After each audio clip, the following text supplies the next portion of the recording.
Hello दोस्तों, आज हम लोग बात करने वाले हैं कि लाइब्रेरी या मोबाइल से पढ़ने वाले अधिकतर बच्चों को हम देखते हैं कि वो सो जाते हैं। 2 ही मिनट पढ़े तुरंत सो जाते हैं, 5 मिनट पढ़े और सो जाते हैं। तो उस टाइम को कैसे पढ़ाया बढ़ाया जाए ताकि नींद ना आए? तो पहला उससे संबंधित नियम है कि अपने ज्ञानेंद्रियों का पूर्ण प्रयोग करें। और इसे सभी बच्चे जो बीएड बीटीसी किए होंगे इस रूल को जानते ही होंगे। उस नियम का नाम है LSRW, यानी अपने ज्ञानेंद्रियों का पूर्ण प्रयोग। LSRW में जो यल होता है उसका मतलब होता है लिसनिंग। पहले कोई भी टॉपिक हम लोग पढ़ रहे हैं मोबाइल से या किताब से या किसी भी माध्यम से, तो उसको पहले सुनने का प्रयास करें। उसके बाद एस होता है, एस का मतलब स्पीकिंग। उसे फिर सुन करके अपने से बोलने का प्रयास करें। और उसके बाद होता है रीडिंग। जब इतना चीज़ कर लेते हैं तो उसको पढ़िए। और पढ़ने के बाद होता है डब्ल्यू यानी राइटिंग, और पढ़ी हुई चीज़ को आप लिखिए। अगर इतनी चार चीज़ें जो बेसिक फॉलो करते हैं, लिसनिंग, स्पीकिंग, राइटिंग और रीडिंग, ये चार चीज़ें अगर आप कर लेते हो तो फिर आपको नींद तो नहीं आएगी, क्योंकि आपकी सारी ज्ञानेंद्रियां सक्रिय हो जाती हैं। और दूसरा फायदा ये होगा कि सारी चीज़ें आपके माइंड में बैठ जाएंगी। और अगली जो बात है दोस्तों, टाइम टेबल।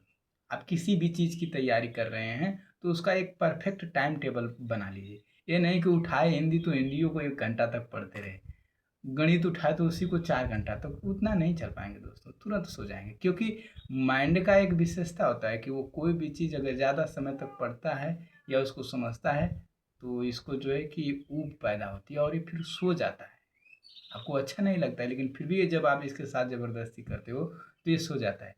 तो इसीलिए आपको टाइम टेबल बनाना चाहिए। जैसे दोस्तों हम लोग विद्यालय में जाते हैं तो टाइम टेबल होता है भैया, पहला घंटा हम लोग का हिंदी का है, दूसरा अंग्रेजी का है, तीसरा गणित का, ऐसा।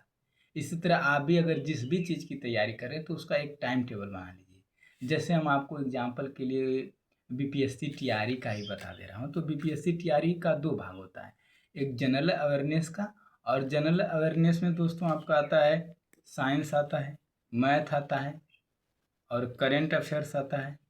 इसके बाद जियोग्राफी आता है, और जियोग्राफी के बाद हिस्ट्री। हिस्ट्री में मॉडर्न हिस्ट्री पूछा जाता है।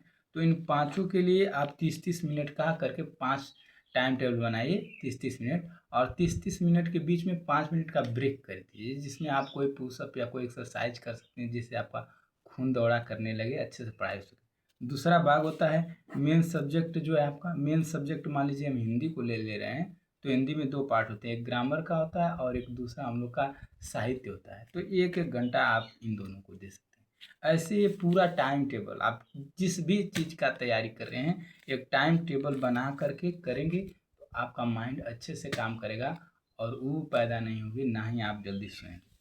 अगला है दोस्तों वाटर। आप जब भी पढ़ रहे हैं तो 30 मिनट के बाद या जब भी आपको हो रहा है तो आप पानी पीते रहिए, क्योंकि डिहाइड्रेशन की वजह से भी जो है कि बहुत ज़्यादा नींद आती है। अगला है हम लोग का फूड।